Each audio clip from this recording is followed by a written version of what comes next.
Yeah. What's your advice to people who are kind of just getting into this? Maybe they've submitted a couple talks and they're all gotten rejected, which I think is very common. There's a lot of people who will try to give talks in a given conference, me included. Yeah. What's your advice for me to have a higher acceptance rate at talks at conferences?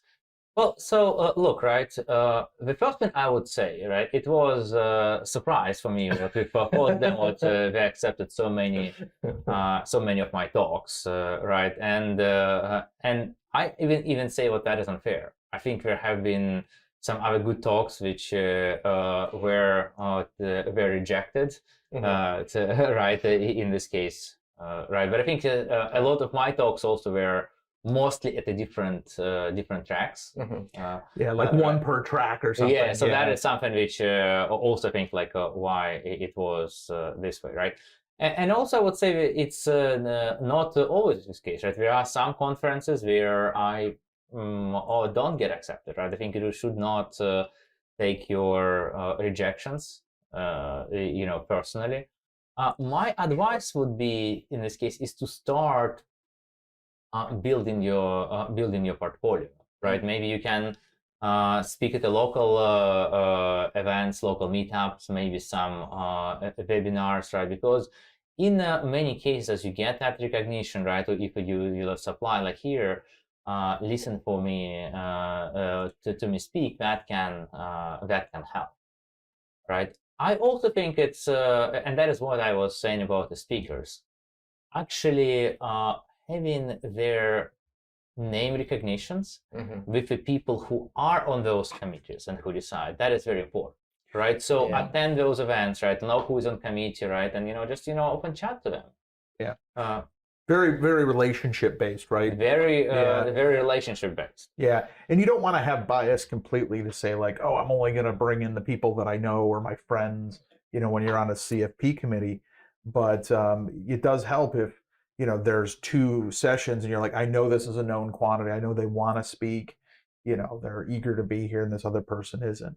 But I think there's also some other strategies now. Peter, I know you do this. I know I do this. I know Bruce Bruce from the Postgres community. Yeah. Bruce from the Postgres community. I just knocked my mic off.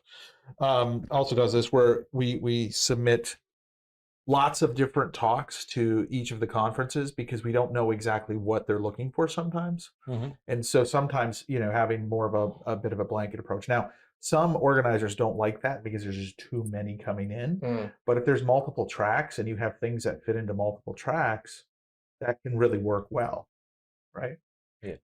And so I think that's one option that you can do as well. Well, and I think there is another interesting thing here, right? I would say it's good to understand if you look at the conference, right? And especially if you had something like even vendor conference, right? Or even communities, they often have an angle, a focus, right? Of a conference as a whole of that year. If you can have something which supports that, that is a little more likely to be accepted. In certain cases, right, if you know who runs the company, right, I think it's also maybe good to ask, hey, you know what? Like, what would you want to talk about, right? Maybe something, hey, what you sometimes, like, and we like run PeerCon Live, right, for many years, right? Sometimes you can say, like, there's a lot of talks about this, but there is one topic you would like to be highlighted. There is not a lot of submissions, right? So saying, hey, you know what? Let me know. Right, and what the gaps are, right, and maybe say, hey, you know what, you let me know closer to the end of your CFP, right, because I'm looking to help you to cover the gaps, all right, and I think that especially help maybe like down the road, right, when you have some reputation, right, in this case where you have that kind of say, hey, I can actually talk in a variety of angles, right, because if you are right. Yeah.